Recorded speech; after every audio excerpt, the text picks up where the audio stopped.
Denise Roach. Thank you, Mr Speaker. Tēnā koe, tēnā koutou I te whare. Mr Speaker, in my community and my electorate of Auckland Central, at the moment the local boards are calling for submissions on the local board plans. And once those submissions are being heard, they will then need to negotiate with the governing body to set up the local board agreement. Our local boards, and there's 3 in that electorate, that's the Great Barrier Island one, the Waiheke Island one, and Waitemata local board.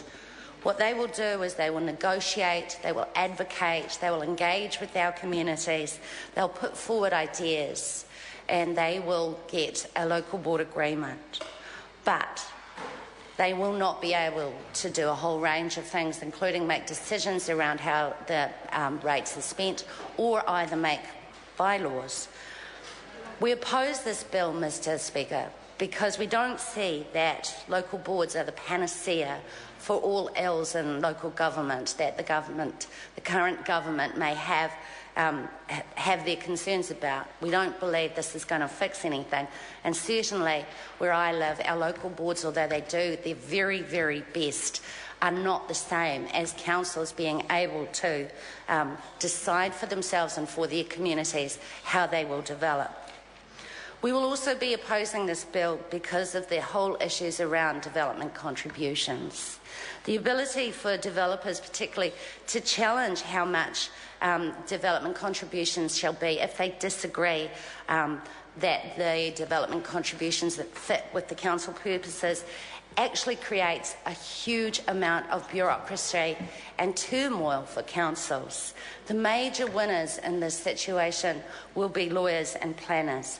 It's estimated in Auckland that Auckland Council may spend up to about an extra $1 million per year basically fighting the opposition from developers to the contributions regime.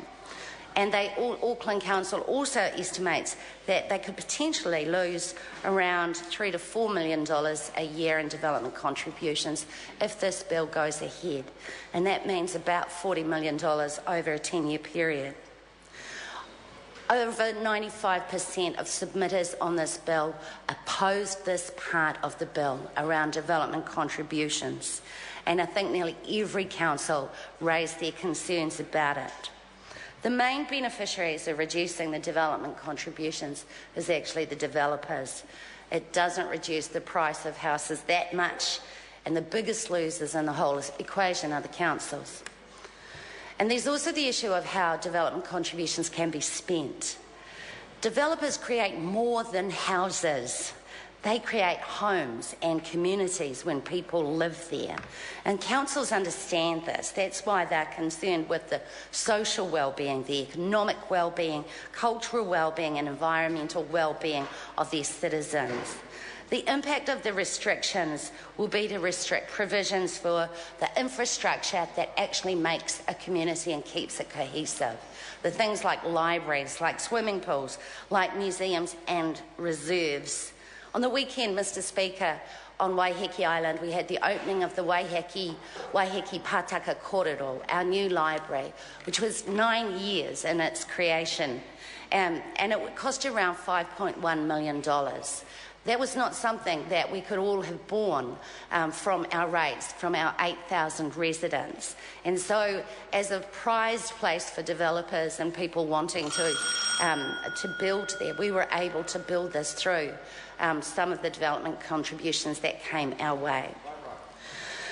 Mr Speaker, we believe that we should be creating communities where our people can thrive. We believe we can have a diverse, smart economy, cleaner environment and a fairer society, and councils have a huge role to play in that.